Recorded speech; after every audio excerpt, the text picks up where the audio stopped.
Alright, well, let's talk Ethereum competitors, namely the most prominent Layer 1 and Layer 2 solutions that are currently competing with Ethereum.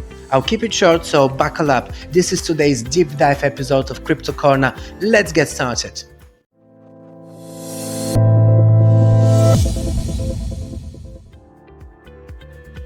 A common standard for comparing Layer 1s is how they prioritize the spectrum of the blockchain trilemma, that is, security, scalability, and decentralization. The main elements of scalability that can be increased are throughput, transactions per second, and transaction speed, finality. Scalability is necessary for widespread crypto adoption because it improves user experience and enhances the scope of which applications a blockchain can optimally support, for instance, order-based DEXs. Ethereum was designed to prioritize security and decentralization, sacrificing scalability, and due to this design, Ethereum is currently only running at approximately 12 transactions per second, which is quite slow. The most recent upgrade that saw Ethereum switch to proof of stake and the upcoming sharding are aimed at fixing the scalability issues, but this in turn provides another threat, this time sacrificing decentralization. More on that later, but first, the lack of scalability has been one of the main reasons why numerous smart contract platforms have emerged over the past 4 years, and some of these pose a serious competition, mainly Solana, DYOR, Avalanche, and BNB Chain. Let's start with Solana, a network that is optimized for high performance and runs a novel proof of history consensus mechanism. Solana's scaling is unique in a way because it is hardware-based, meaning the transactions per second and finality times will improve with each GPU upgrade, which happens roughly every 2 years following Huan's law. Solana claims to be able to process 50,000 transactions per second and with Neon Labs work can become EVM compatible. EVM stands for Ethereum Virtual Machine, so it means interoperability with Ethereum-based applications. So this will allow for Ethereum applications to be seamlessly deployed on Solana whilst leveraging its high transactions per second, and this way Solana could capture some of Ethereum's market share. Solana is unique compared to many other Layer 1s through its entirely monolithic architecture and hardware-based scaling solutions that allow the chain to optimize high performance and composability. Ethereum is currently transitioning to Ethereum 2.0. We had the merge just a few months ago and the switch to proof of stake, and the next phase is sharding, which will come in 2023. This transition to sharding and its large Layer 2 ecosystem may affect its composability and create friction between the different rollups and shards. Solana's biggest drawbacks, however, stem from its proof of history consensus mechanism, which may have fundamental security flaws, and the risk of centralization as validators get phased out due to high hardware costs. Solana's been having a very tough year so far. Since the beginning of 2022, the network has been a target for numerous attacks that resulted in outages. The network has been effectively switched off 13 times this year. Some of these network outages were for up to 16 hours, with the worst being in January when the network was off for the most part of the second week, from the 6th till the 12th of January. This wasn't the end of it though. We saw outages again in April, May, June, and most recently 1st of October. Unless they improve the security of the network, I don't see how can Solana become the Ethereum killer that it's aiming to be. But if that gets resolved, we can expect a bright future ahead. Next on the list is BNB Chain. Earlier this year, Binance Chain and Binance Smart Chain combined forces and rebranded into BNB Chain to become a more efficient and powerful Ethereum competitor. BNB Chain runs a delegated proof-of-stake consensus mechanism, allowing shorter block times and cheaper transaction costs. BNB Chain is EVM compatible by default, enabling it to leverage the rich universe of Ethereum tooling and developers. BNB Chain relies on the top 21 most staked nodes to be the validator set. A proposal to allow 41 nodes to validate the chain is currently in effect. The limited number of nodes allows for superior scalability because of higher hardware requirements, but also sacrifices decentralization because of high staking requirements and validator structure. BNB Chain aims to increase its scalability by implementing application side chains, which will help decrease the BNB Chain's computational workload. These sidechains will be directly compatible with the native BNB dApps, but will operate autonomously, in other words, running their own validator set. These advancements are coming in direct response to what BNB defines as MetaFi. MetaFi is a concept that provides advanced and sophisticated DeFi infrastructure to all the different types of projects such as Metaverse, GameFi, SocialFi, Web3 and NFTs, and puts them under one umbrella, MetaFi.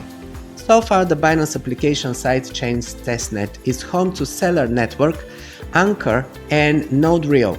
Even with the validator set expansion and sidechain architecture, the biggest risk with BNB chain is its centralized nature, but same goes for Ethereum right now. I recently posted a video where I discussed the centralization issues of Ethereum.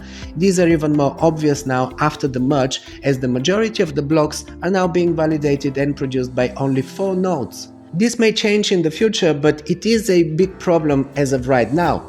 I dropped the link to that video in the description for you, so you can go check it out. Alright, moving on to the next one, NEAR protocol, another layer 1 blockchain.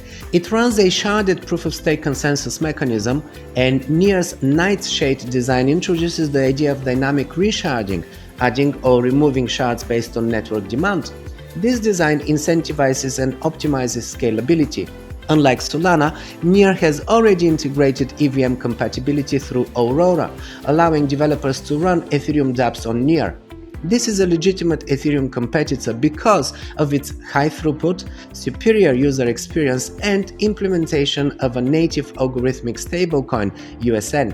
The main risks for NEAR are low market adoption and composability due to sharding. Another decent competitor is Avalanche. I dedicated a whole video to Avalanche. If you want to take a look, it will pop up here right now and at the end of this video. Avalanche features EVM compatibility but differs because the EVM is directly integrated into Avalanche's C-chain. Avalanche leverages subnets for scalability. A subnet is an individual blockchain or set of blockchains built on top of the Avalanche primary network. Each subnet can set its parameters, virtual machine, fee structure, validator set, and this allows subnets to benefit from the security of the Avalanche consensus while reducing the workload for the universal validators. So far, the primary use of subnets has been around blockchain gaming, specifically Krabada and DeFi kingdoms, due to its high on-chain activity. Still, there is a limitless number of use cases surrounding subnets. The main drawback to Avalanche subnets, though, is the possibility of increased centralization and reduced composability. Subnets can still interoperate, though. Now let's look at the layer 2 solutions. As mentioned earlier, Ethereum is currently operating at roughly 12 transactions per second. Ethereum's scalability can be increased via Rollups. A rollup is a layer 2 scaling solution that is optimized for increasing transactions per second and transaction finality. Rollups function by moving transaction computation and most of the data off-chain, while still retaining the security consensus of the underlying chain. Rollups provide the potential to increase Ethereum from roughly 15 to over 100,000 transactions per second. The two main types of rollups are optimistic and zero-knowledge rollups. Optimistic rollups follow a trust but verify system where the smart contract will trust that the data in the rollup batch is valid. Still, any node in the network is able to submit a challenge if it suspects that the batch is invalid. If the fraud proof is correct, the invalid batch is reverted, whoever submitted the batch loses their deposit, and the challenger receives a reward for their work in securing the chain. The main drawback of optimistic rollups is long dispute periods, typically 7 days. This method is excellent for security though, but it hinders user experience, likely making it unsustainable in the long term. The most well-known optimistic rollups projects are Arbitrum, Optimism, Metis, and Boba Network. Next, zero-knowledge rollups. They follow a similar structure to optimistic rollups. The main difference is that ZK rollups rely on validity proofs, ZK Snark or ZK Stark, to verify the validity of the rollup batch instantly. This eliminates the need for a dispute period. The main benefits of this include faster transaction finality and not being vulnerable to the same economic attacks as optimistic rollups. The most significant drawbacks, though, are that validity proofs require intense computation, making it unsuitable for applications with limited on-chain activity, and due to the complex technology necessary, it is more challenging to create an EVM-compatible ZK rollup. Starkware, ZK Sync, and Polygon Hermes are a few of the projects making significant progress in this field. This is one trend where the opportunity lies on the Layer 2 front. The main drawbacks of rollups are fragmenting liquidity into multiple systems.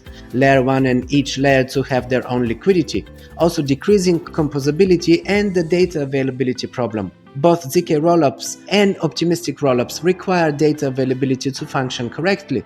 Celestia is an upcoming project that claims to have the solution to the data availability problem. Celestia aims to create a modular blockchain network that is optimized for ordering transactions and verifying that published transaction data is available. This framework allows application-specific blockchains to deploy on top of Celestia and leverage its data availability, native security, and composability. This is one project that I believe has the potential to do really well for investors. In conclusion, many competing Layer 1s and Layer 2s are focused on capturing Ethereum's market share. The most significant competition comes from Solana, BNB, Near Protocol, Avalanche, and Celestia. Each of these platforms presents its own unique solution to scalability. Solana is hardware-based, Near Protocol uses sharding, Avalanche uses subnets, BNB chain uses side chains, and Celestia modularization. In addition to these Layer 1s, keep an eye on ZK rollups, which may be a crucial long-term solution. This is coming in 2023, most likely in Q2, but don't quote me on that. We've seen many delays in such major protocol changes, so we might be looking at Q3 or even later.